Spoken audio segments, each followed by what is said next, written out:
purpose of this live stream is to talk about mental health and mental illness. It's about normalizing mental health and conversations about mental health and mental illness. Not enough people talk about it. What I mean, we need to talk about it more, and we need to be more engaged with it from the perspective of everyone has issues.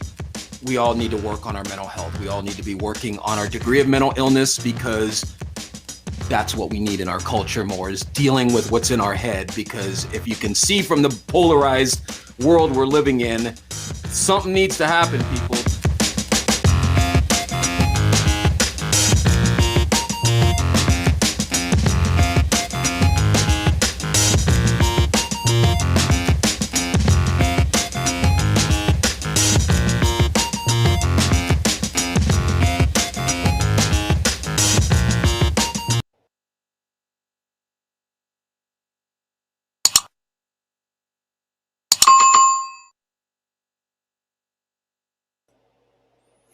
Well, good evening, everybody. This is Dr. Stephen Walker, licensed psychologist, broadcasting live, doing my twice a week mental health live stream. And I know what some of you are saying, twice a week, dude, you're only on once a week. Yeah, unfortunately, can't always get on every week, twice. The realities of being a frontline mental health provider of quite a busy mental health practice, and we try to service and work with as many people as we can, dealing with multiple dimensions of their personality and things they're working on and things they're struggling with. So tonight's topic is how to work on your mommy or daddy issues, okay? And I put a slash there because a lot of times we have both. But I'm going to get into that a little bit. But remember, this is a mental health live stream. So I'll remind everybody, this live stream fails or succeeds based on your participation, okay? I'm doing it live, rough, unscripted, because I want people to participate and talk about their mental illness. I want people to begin getting used to the idea that there's nothing wrong about having a degree of mental illness, because we all have a degree of mental illness. Every single one of us watching this, either live or after I post it. Think of one person you know that doesn't have issues, and you'll see what I mean. Everybody has a degree of mental illness, just like everyone has a degree of physical illness, excuse me, but we're not working on it. I want to touch briefly tonight on, what's going on with Simone Biles and how people are vilifying her in some ways and other people are praising her. But before we get started again, I want to remind you about my Help a Human Fund. What is the Help a Human Fund? A fund you can donate directly into, and I use 100% of the donations to fund working with people who can't afford their co-pays, can't afford treatment. I get many, many requests every day for people who would like to get treatment, and I'm either not in their insurance plan or they can't afford it, and it really is difficult to say no. Help a Human, helpahuman.org is a fund I have set up again, where you can donate straight into it, and I can use whatever donations are in there to fund, to help people pay for their treatment. And nothing, absolutely nothing on this planet would make me happier than to not have to charge for my services. Nothing. But in order for me to do that, somebody's got to pay my mortgage, somebody's got to pay my internet access, somebody's got to buy mics, somebody's got to buy computers.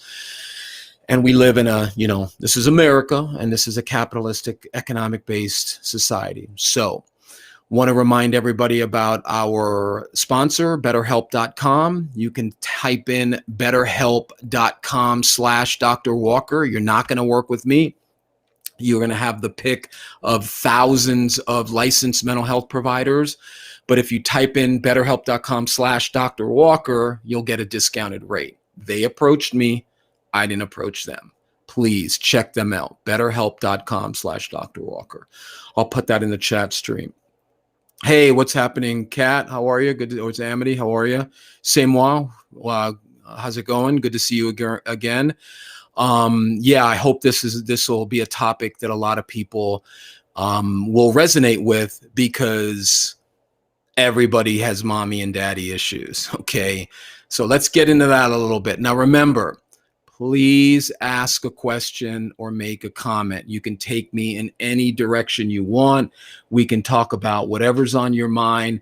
The whole idea behind this live stream is engaging with people about their mental health and mental illness. And it just reminded me, I want to talk really briefly. Good to hear, Kat. I want to talk really briefly about the whole Simone Biles thing. So let's talk a little bit about that. So my take on that as a licensed mental health provider is a couple of different things. I feel for her, obviously. Clearly she was carrying a lot of weight on her back. I've discussed this with many clients. I've discussed it with my wife. I think in some ways she kind of set herself up for that. I remember when she showed up at the Olympics, she was wearing the GOAT thing on the back of her leotard, greatest of all time. That ownership of that level of confidence, that level of arrogance is a difficult place to maintain once there's a little kink in the armor. So I would encourage people who are professing to be the greatest of all times to be aware that that's going to come with a lot of anxiety and pressure. Not blaming her, of course, not blaming her for her situation, but we need to be aware of how we set ourselves up for the pressure we're feeling too. So, and then, the catchphrase now all over the internet or all over social media is it's okay to not be okay. And that you've heard me talk about that on here for quite a while. I call it the it's okay pill. But when you say it's not okay to be okay, that's clearly what we in this field have been saying for decades. I mean, there are books about I'm okay, you're okay, all these things. But let's talk a little bit about the idea that it's not okay to be okay. Okay. It's not okay to be okay. Absolutely. Definitely. If somebody's feeling bad about themselves, hating how they feel, telling themselves, oh, I shouldn't be like this. Other people telling them, snap out of it, all of this other crap that people tell people in an attempt to help. But all it does is try to remove people from their pain. But yes, it's not okay to be okay if you're working on it. Okay. If you're a drug addict and you're telling yourself, oh, it's not okay. It's okay to not be okay. It's okay to not be okay. And you're continuing to use heroin. Nah, I don't know about that. If you're a spousal abuser and you're saying, oh, it's okay to not be okay. I'm so violent. If you're depressed and you're saying, oh, it's okay to not be okay. And you're drifting more and more into depression. I'm sorry, people. I'm going to call a little bit of BS there, because the longer you tell yourself it's okay to not be okay and you don't do anything about it, you ain't gonna be okay. Okay. So if you've seen some of my past live streams, I call that passive acceptance. The idea that passive acceptance is me saying it's okay to not be okay, and I get worse, and it's okay to not be okay, and I don't do anything about it.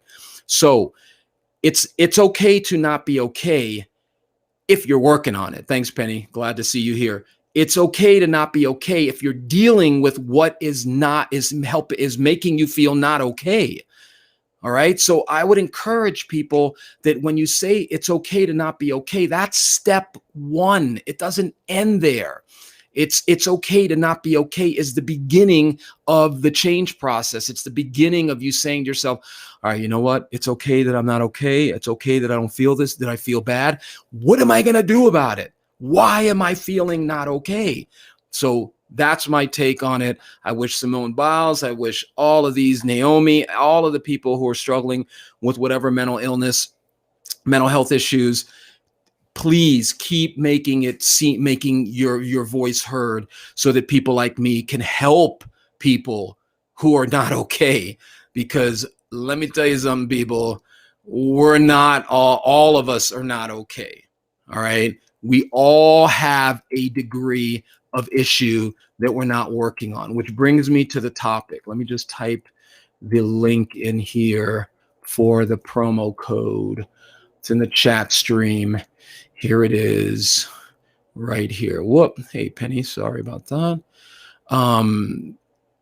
BetterHelp.com/Dr. Walker. A great place to get out of passive acceptance. A great place to say, you know what? It's okay that I'm not okay. Let me get some mother blanking help. Let me get some help with what's causing me to not be okay. Check out BetterHelp.com/Dr. Walker. Like I said, this is not an infomercial for me. All right. These live streams are an infomercial for working on your god dang issues. Okay. Hey, David, how are you? Working on what is affecting you. All right. That's the whole reason I'm doing these infomercials. It's not for me to get more clients. Trust me. If I worked with everyone who called, and I'm not saying I'm Mr. Wonderful. Well, my wife thinks I'm Mr. Wonderful, but anyway, but I'm not doing this to get more clients. I'm doing this to normalize conversations about mental health and mental illness, because we are heading in a direction that is very, very concerning. This polarization, this hatred, this anger, this life hatred, this pathology that I see growing in social media is fueling it, and this division and hatred and intolerance for each other, which we're all guilty of. Trust me, I have my moments. We were accosted the other day outside of a grocery store, verbally accosted, almost physically, by somebody who didn't like the fact that we were wearing masks. And I, of course, being that I have a Cro-Magnon side of me, I did not react in the most calm way. But hey, we're all human, right? Anyway, thankfully, the situation didn't escalate too far, but the point is we all need to work on our issues, okay? So let's get into that tonight. Let's talk about mommy and daddy issues, all right? What is that? How do we work on that? Again, remember, I got a limited amount of time here, people, so we're not going to go into any depth. We're going to go into some depth, some techniques, but remember, this isn't a podcast about, the 5 signs that you have mommy and daddy issues, or the 10 signs that you're depressed, or the blah, blah, blah bullshit crap that you see all around. This is about giving you ideas of how you work on these issues, what you can do about it, how working with a licensed psychologist, a counselor, whatever it may be, will help you deal with that. Because mental health and mental illness has to be brought out of the little dark place it's in. And everybody, including myself, trust me, I had a little temporary mental illness when this dude started yelling in my face, man. If my wife hadn't gotten, we're not going to get into that, but my wife got in the middle of it, and thankfully the situation diffused itself. But it is what it is. Somebody starts screaming at me in my face, coming at me. Game on. But that's a whole nother issue. So we all have degrees of mental illness. We all have a degree, temporary, what I call temporary mental illness too. So let's talk about mommy or daddy issues real quick. So why do I say everyone has mommy or daddy issues? And again, remember, if you're watching this live, if you, rules and tools, my man, exactly, David, exactly. Good. That's a good way to put it. Rules and tools. That's exactly what I'm trying to do. Give people tools to deal with things. So when I talk about everyone having mommy and daddy issues, this is what I mean by that. Everybody on this planet has mommy and daddy issues. Why? Why does everyone in the planet have mommy and daddy issues? Because mommy and daddy had issues. Okay. And guess who got them? Guess who was given them? Guess who was sitting there like, oh, is that what it means to be a man? Is that what it means to be a woman? Is that what it means to be in a relationship? Oh, is that how you treat a wife? Oh, is that how you treat a husband? Oh, is that what you think about your job? Oh, is that how you drink? Oh, is that what you do? Oh, is that how you deal with anger? That's why everyone has mommy and daddy issues, because mommy and daddy had issues and they gave them to us. Okay. So let's start with mommy issues. And this goes for men or women who have mommy issues, or men or women who have daddy issues. Okay. And again, remember, I am not vilifying. I am not blaming. I am not saying I'm a parent to a 5-year-old. I'm not saying that everything is mommy or daddy's fault. But what I am saying is part of this process of self-improvement and self-work and all of this is about identifying how you got corrupted.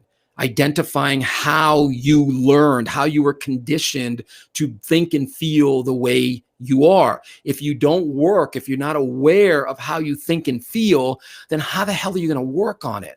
How are you going to be aware that you have these issues if you're not even aware how you got the issues? So what I try to help people do is identify how they learned certain things. So let's take a man who has mommy issues, or a woman who has mommy issues, or a woman who has daddy issues, whatever. I'll just start with the classic male who has mommy issues. So let's say mommy was a drug addict. Let's say mommy was an alcoholic.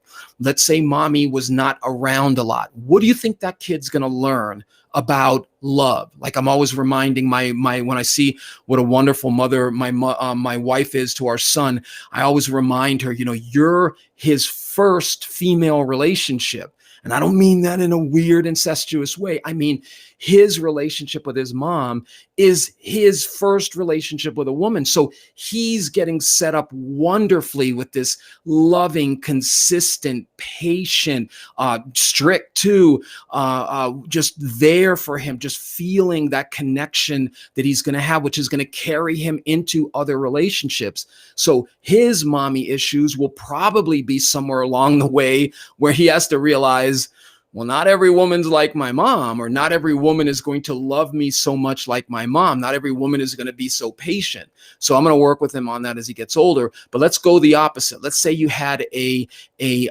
emotionally unavailable mother. Let's say you had a mother. And again, everybody, I appreciate everyone listening to me talk. It just makes me feel so good about myself. But remember, I'm kidding, but remember, please ask me a question. If you have another mental health related topic you want to talk about, please chime in. So let's say you had an emotionally unavailable mother. Okay, what is that going to set you up for? Think about that for a second. If you and I were going to condition let's say a mouse to press a lever over and over and over and over without getting a reward, how are we going to do that? How would we train the mouse to press a lever over and over and over and over? You might think, well, you give it a reward every time and then take the reward away. No, that's called extinction. And then what happens is the mouse or whatever you're training has what's known as an extinction burst. So that means it presses the lever a lot trying to get the reward, and then it just fades out. Okay, the behavior extinguishes. The way you're going to condition that mouse to press that lever over and over and over is you're going to give it what's known as an intermittent reward cycle, a staggered reward cycle. Okay, you're going to give the reward once in a while, and then you're going to take it away, and then you're going to give it a little bit more, then you're going to take it away, then you're going to give it more, and then you're going to elongate that and stretch that out to the point where the mouse or whatever that is going to keep pressing that lever over and over. Sound familiar to a lot of people out there? Because that's exactly what propagates neediness in human beings, because they're so used to getting intermittent reward cycles, intermittent love, intermittent attention, that they keep expecting it and expecting it and expecting it. And that's one of the classic examples of somebody who has mommy issues. Another classic example of somebody who has mommy issues, it's a man who has mommy issues, is the mother who just, oh my gosh, you're just the golden child. You're the golden boy. You're just rainbows shoot out of your butt, and you're just the best thing in the world. And you're your mommy. I live and die for mommy. And you see this in a lot of different cultures too, where men put their relationship with their mother over their relationship with their wife. Big problem. Okay, big problem. Let's say, hey, Sean, how are you? Sean is saying, I'm just learning, accepting how much I was traumatized by an unavailable mother in a stable environment. Thanks for all you do, Dr. Steve. You're welcome, my brother. I hope everything's going well with your son visiting, and I hope we're continuing to work on those issues that you were working on, because you're doing real good, man. Don't forget that relationship with Sean. But that's exactly right. Sean is learning to accept and cope with how much he was traumatized by an unavailable mother. That is a classic example of mommy issues. Okay, now I'm going to go into daddy issues, and we're going to work back into some treatment models for that, because this isn't just about, gee, well, you have this issue and I don't know what the hell to do with it. Okay, so let's switch into some daddy issues. So daddy issues when it comes to a woman. Let's say the daughter had a father who left, abandoned the family, would disappear for interminable amounts of time and leave everybody not wanting. That girl is going to grow up thinking all men are what? Undependable, unreliable. Again, going back to the father who just, oh, you're daddy's little girl and you're just the best thing in the world. The daughter is going to expect that from other men. She's going to expect that. Let's say the father sexually abused her. those daddy issues will manifest in a way where obviously she has sexual related issues or she has intimacy problems or whatever. Let's say daddy was an alcoholic and Dr. Jekyll and Mr. Hyde. And this is, again, men and women who have this, a father or a mother who has a substance abuse issue. Those are significant mommy and daddy issues because that child is going through what's called an elongated trauma. It's called complex PTSD, meaning that it's not just, oh shit, excuse my language, oh crap, something happened and I have a traumatic event and then things level back down. This is what the trauma is like on a constant basis. And if you are watching this live or you've caught this after I posted, and you are bleeding all over your children by having an unchecked, unregulated, unmanaged substance abuse issue, you're setting those kids up for a long and difficult life when it comes to how they relate to not only themselves, but how they relate to drugs and alcohol. Another classic example of mommy and daddy issues is parental instability, acrimony, fighting, arguing, displays of violence. You know, when I was a kid, if I saw my mother and father beating up each other, thankfully I never saw any of that. There were some other issues. Trust me, if anyone who knows my family knows that we have members in our family stuck in dependency mode, but that's a whole nother issue. If you physically attack your spouse in front of your child, that nowadays in most states is considered child abuse. And if it can be established that the child witnessed that, they can take the child. That's enough to take the child. Okay. So these are examples of some mommy and daddy issues.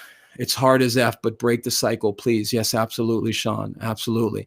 So these are some examples of some mommy and daddy issues. So let's go back to the first one that I talked about. And again, remember, everybody, this is YouTube and Facebook and Twitter and LinkedIn or wherever this is going to be broadcast. So we're not going into any real exhaustive solution. What I'm trying to show you is that these issues can absolutely be worked on. So let's take the first one. A son who had an emotionally unavailable mother or who had an inconsistent mother.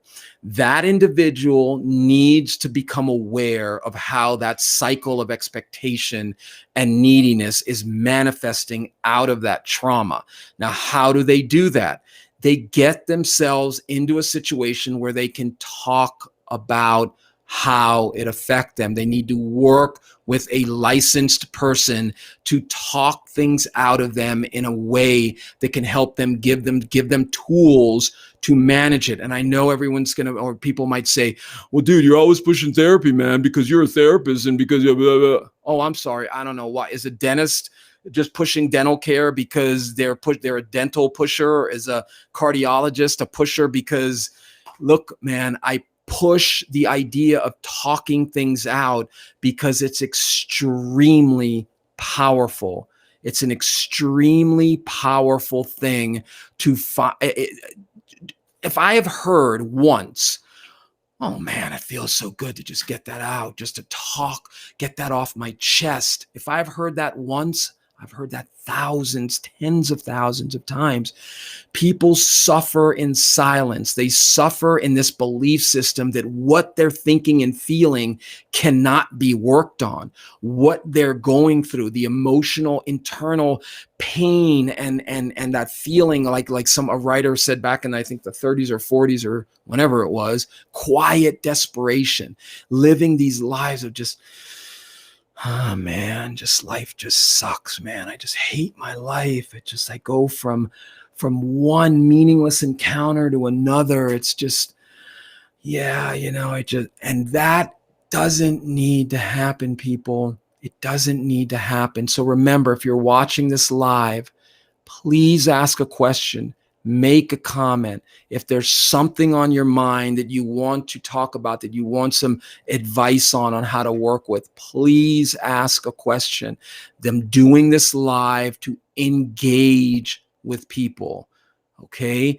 If you're game and brave enough, or not brave, but if you'd like to join the discussion live, you can call me up, channel it straight into the mic and we can discuss what's on your mind. Okay. The number is right there too. I don't know if you can see it right there, but this goes straight into my office, which then gets forwarded to my cell phone. Do not suffer in silence. So let's get back to that. So you got the guy who now realizes, oh, wow. So the whole reason I'm so needy is because my mother wasn't there for me. My mother didn't give me that consistent loving attention that I needed. And people say this all the time. Oh, you didn't get enough love as a child. Oh, and they minimize one of the most destructive forms of abuse that happens to kids growing up. Not getting enough love, not being made to feel safe enough, not being made to feel as though they're cherished, as though they're important, as though they're respected.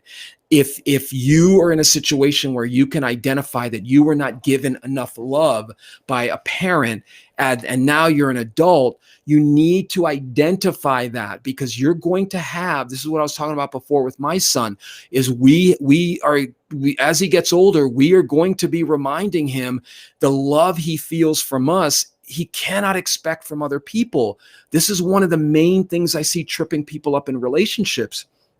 This idea of unconditional love, this idea that you're expecting somebody in your life who didn't create you, didn't give birth to you, that you're expecting unconditional love from somebody. Now, maybe that can happen down the road in the relationship, but getting to that point means you've got to slog through years and years and years of conditional love that feels like if you don't do XYZ, I'm not gonna, and that's not even something that people will say, well, I don't want conditional love.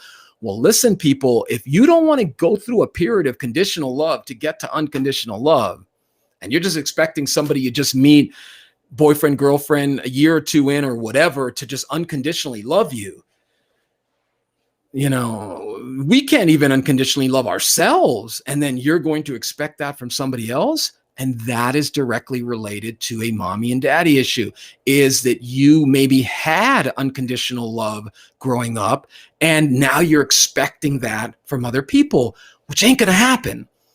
It's not going to happen. It can happen downstream. It can happen later on in life in the relationship. But getting to that point means you have to accept that there's a period of time that your relationship's going to have to mature and grow over a period of time, so that you realize that those mommy and daddy issues that you have are making you have unrealistic expectations of what somebody can give you. I see this over and over and over. Okay, that's a great question, Samoas. What is the best kind of therapy for complex PTSD? That's a loaded question. Let me hit the pause button on the mommy and daddy issues, and we'll get into that real quick. There's several different treatment modalities for not only complex PTSD, but PTSD. The main one that I use is what's called exposure therapy. Okay, now, what is exposure therapy? Exposure therapy, is slowly exposing somebody to those traumatic memories, those traumatic emotions that are buried in their consciousness, in their mind, because they don't want to deal with it, because they think it's too much to deal with. And if I deal with it, it's going to completely derail me. I'm going to fall apart. Complex PTSD is obviously more complex than PTSD, because complex PTSD, like I said before, is elongated trauma. It's trauma over an elongated period of time, and it's embedded into the person, and that takes more time. But I use a combination of, like I said before, exposure therapy. So slowly exposing the person therapeutically, not flooding them, gauging each session by what level of exposure they can handle, because flooding somebody is very dangerous. They can get flooded, they can check out of treatment, they can hurt themselves. What kind of trauma has been elongated for 2 decades? Samoas, let's talk about that a little bit. Maybe somebody listening to this will identify with it. But if you flood somebody too quickly, like, I don't know if you guys remember, but there was the American Sniper guy, the movie, you know, the guy who was the American Sniper over in the Middle East, blah, blah, blah, came back, decided to try to help one of his fellow combat veterans and take him to a shooting range. So he took this individual with PTSD to a shooting range. Guess what happened? Right. The guy got flooded, heard all that, the firing, probably had flashbacks, and boom, turned around and shot the poor guy, and now he's dead. Which, if that guy had been a friend of mine, I would have been like, bro, dude, my brother, please, what is going on with this dude? Does he have treatment? Is he using drugs? What level of depression is he at? I would have done about 20-point checklist, but with the idea of, like, I think this is a bad idea. Do not. But unfortunately, it's easy to play, back chair quarter or what the hell's the word? Backseat driver, armchair quarterback. Yeah, I'm missing the Thursday night game tonight. No, I'm just kidding, but it's just a preseason game. So let's see here. I have been emotionally, mentally, physically abused by my father, issues with narcissism and such. Well, Samoa, I don't know what kind of relationship you have with your dad, but thank you for sharing that, by the way, because what I'm hoping people will understand is you're not alone. Okay, you're not alone with abusive parenting, abusive mothering, smothering mothering. That's another mother issue, like I talked about before. That smothering, hovering mother. Hit the mic one more time. Smothering mothering to the point where you weaken the child's ability to deal with conflict. You weaken their ability to pick themselves up. That's another mommy issue. If you fall apart really easily and, I can't deal with it, oh man, and you're constantly looking for somebody to rescue you, those are mommy and daddy issues. And listen, people, every single one of us has mommy and daddy issues. Trust me, I've got my mommy and daddy issues. Thankfully, I've worked on a lot of them. I've worked on them for years.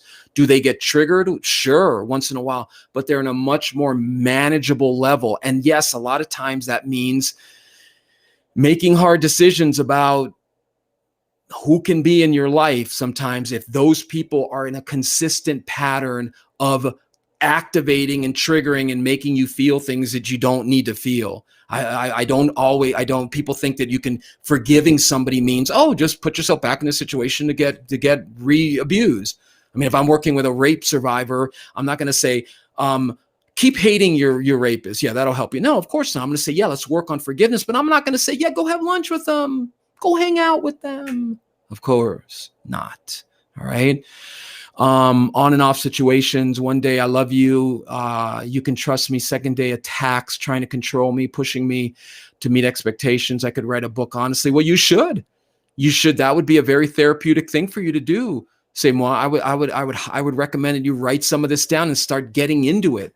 I don't know if you've worked with somebody before, but finding somebody that you can work with who you feel comfortable with, and you can work through some of these issues. Remember, betterhelp.com/Dr. Walker. You're not going to work with me. Work with a licensed person, say moi, and you can find some relief from these issues. You do not have to suffer in silence. The best strategy for you, my brother or sister, I think you're a man, is, I can't tell by the name, but I would recommend that you accept, yes, this stuff is affecting me.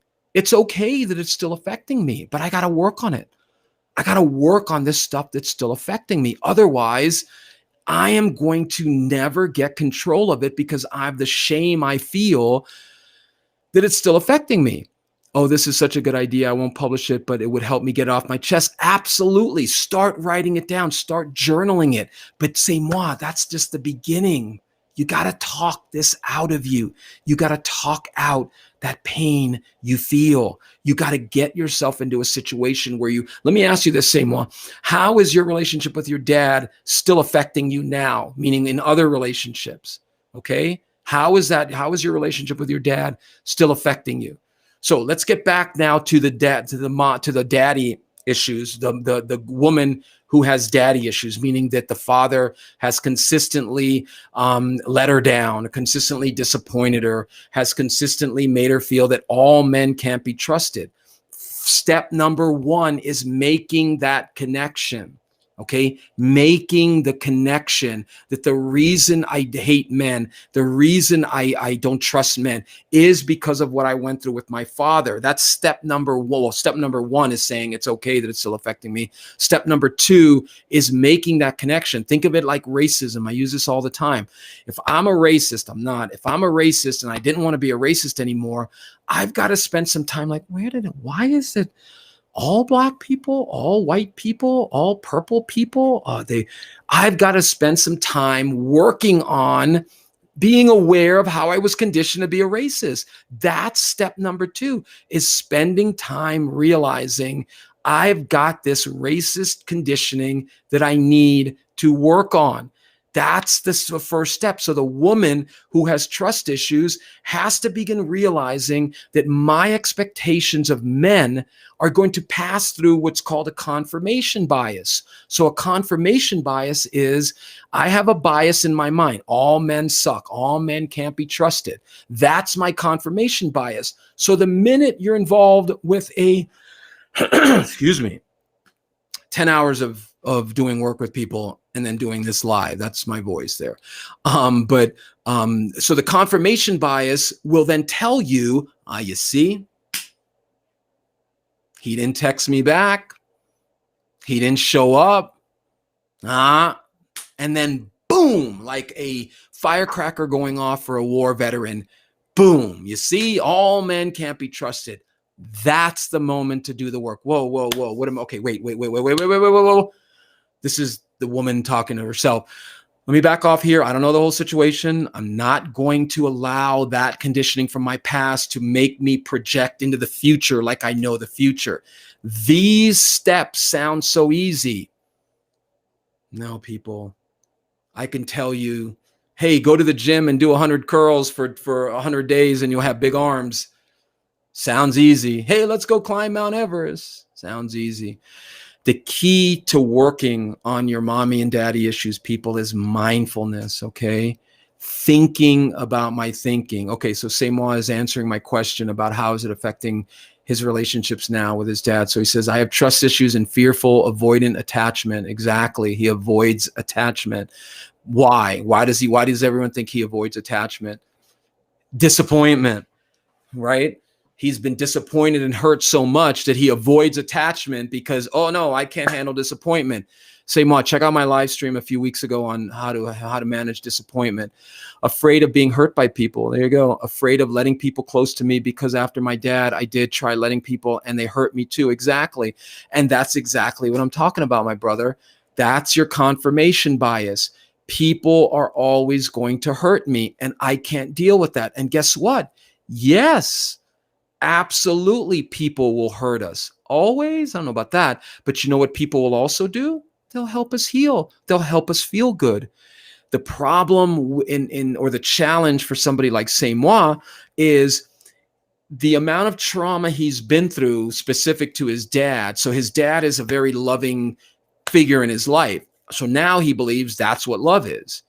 That's what love is. His daddy issue in this case is his father treated him in a very negative way, set him up for disappointment, set him up for hurt. So now that's his trauma. So you throw a firecracker at a war veteran, what happens? You throw a firecracker at a non-war veteran, they're like, oh shit, man, that was funny. That's scary. Completely different reaction. Same firecracker. The key is when the firecracker goes off for the war veteran has to calm him or herself down. Whoa. What the was that, man? Okay. Whoa. That's right. I'm not in Vietnam. I'm not in Afghanistan. Let me calm down.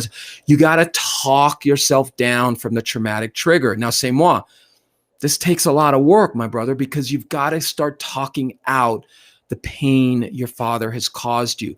Right now, it's sitting in your mind and it's creating a confirmation bias, which is, I'm afraid of being hurt by people. Now, let's break that down.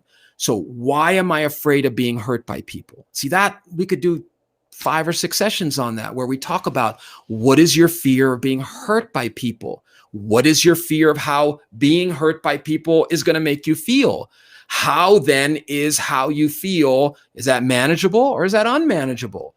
people who have gone through a lot of trauma feel that negative emotions and negative affect, meaning how they feel, is unmanageable. It's uncontrollable. I can't deal with that. I can't deal with being let down again. And I'm not mocking anybody. Trust me. I used to have my trust issues big time. Okay. And this is what happens when you don't work on them. You avoid the firecracker. One of the like with narcissism, if you have empathy for other people, you're not a narcissist. You may have narcissistic traits, but if you can feel for another person, you're not a narcissist. That's what keeps narcissism together, lack of empathy. You know what keeps PTSD, not only thing, but one of the main things that keeps PTSD or complex PTSD together? Starts with an A. Exactly. Avoidance. They avoid. People who have been traumatized avoid anything that is going to cause those painful thoughts and emotions to come back up. And people, those of you who are live listening to this, you have to stop telling yourself, I can't handle how I feel. I can't deal with this. Okay? How many more times I need to shake my hands before it's annoying? Okay, you have to stop telling yourself over and over and over, I can't deal with that. Good, very true. I can't deal with that if that happens again, as food flies out of his mouth. Anyway, we have to stop telling ourselves that, because that's keeping the trauma locked in. That's keeping the mommy and daddy issue locked away. Oh God, I can't admit that I still have mommy and daddy issues. I can't admit that to myself. I'm not supposed to be affected by the past. I'm supposed to be like these social media morons out there telling people in all their flowery, motivational ways, let it go. Oh, just let it go. Anybody that tells you to let go of your pain, to let go of your negativity, you know what they're actually telling you? I don't know how to help you with your negative thoughts and emotions. Okay? Exactly. Samoas saying, yes, I began using a mantra. I am capable of dealing with my feelings. Exactly. You might have heard that here, because that's what I've been telling people for years. Deal with how you feel. You can deal with how you feel, but you got to start dealing with it. And Samoa, you took a good first step tonight. You started talking about it. And I'm sure you feel a certain like, wow, okay. Imagine when you're in a situation where you're talking this shit out, excuse my language, and you're getting back and forth feelings, and the counselor, if they're good, is helping you deepen into that, and you're exposing yourself to stuff you never thought you could expose to. People, please work on your shit. Please, excuse my language again. You got to work on how you feel. You got to work on these things in your mind. You can't just keep bleeding all over people and telling yourself you're never going to find anybody. You're never going to be happy. You're projecting all of that pessimism from the pain into the future, and it's convincing you, it's making you hopeless. It doesn't need to be like that. Okay? It doesn't need to be like that. Yeah, man, I try to be real. This is how I am with my clients too. And I always warn them. I always ask new clients, hey, do you mind if I curse once in a while? Because it's going to slip out. But yes, you don't need to stay in pain, people. You don't need to just medicate it. You don't need to just shop it away. You don't need to watch football away. You don't need to anger. These are all coping mechanisms for this pain you feel inside of us. And it can be healed. It can be dealt with, but you got to get yourself into a situation where you can talk it out. That is, reading books and seminars and infomercials and podcasts, all good stuff.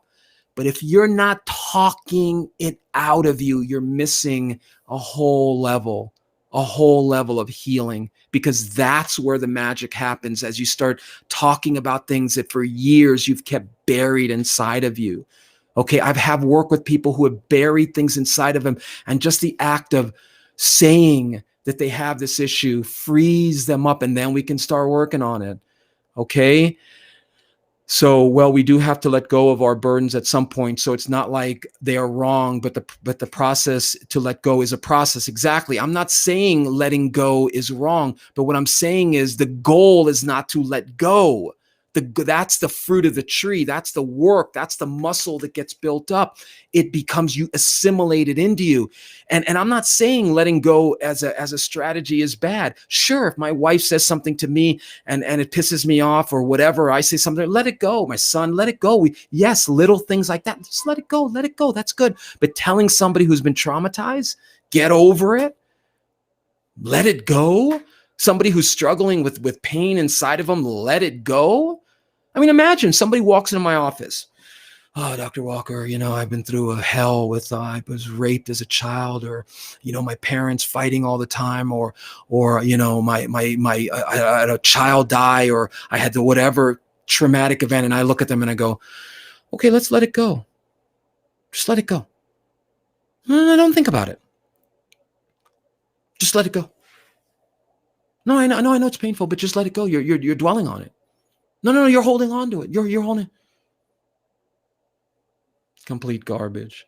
And if you're one of the mental health influencers who is, coming onto this site or this page and taking these ideas, and you're a fraud, okay? Because you're taking bits and pieces of complex theory and complex application and vomiting it out onto people, thinking, and they're going to think that you know what you're talking about. You don't. Okay, you don't. And I truly believe that we need better regulation when it comes to people who are giving people mental health advice and these. But anyway, that's a whole nother thing. Okay. Yes, I gaslight myself with that sometimes. Yes, we do. We do gaslight ourselves. So, okay, people. Well, that was our topic for tonight. How to work on your mommy and daddy issues. The quick bullet point version is, number one, make it okay that you're still being affected by your, yes, you got to try to get over it. Absolutely, say mom, but you got to get over it by getting into it. Okay. The way to get over it is by first getting into it. All right. You got to get into it, spend some time dealing with it, and work it through. Okay. First step is saying it's okay. Yes, I have mommy and daddy issues and I got to work on it. Yes, I do. And then you identify those patterns and you work them through with somebody who can help talk them through and work them through, depending on the severity of trauma. All right, everybody. Well, thank you for all your Samoa. Thank you for your comments. Everybody who listened tonight, please remember the Help a Human Fund. Please, please, please help me get some traction there. I can use it to help people get treatment, help people who can't afford it, augment what they can afford. Please check it out. Don't forget, I try to get on twice a week. Once a week is what it's looking more and more like, but these are the 2 days a week I'm going to be on. And if you have any need to contact me, here's my website. You can always contact me directly through there. Okay. All right, everybody. Well, thank you for your participation tonight. Don't forget betterhelp.com. If you're looking for help, betterhelp.com/Dr. Walker. That gets you a promo code, that gets you a promotional pricing if you go with their service. All right. All right. Well, thank you for logging on. Thank you for, please share this. If you haven't already, please share this live stream. Please share it once I post it. We need to normalize conversations about mental health and mental illness, because we all have a degree of mental illness, every single one of us. Okay. Sure, man. I'm glad you appreciated it. Be well, my brother Sean. Hope all's well in where you're at. And please, everybody, please work on your relationship with yourself. That is the most important relationship you have.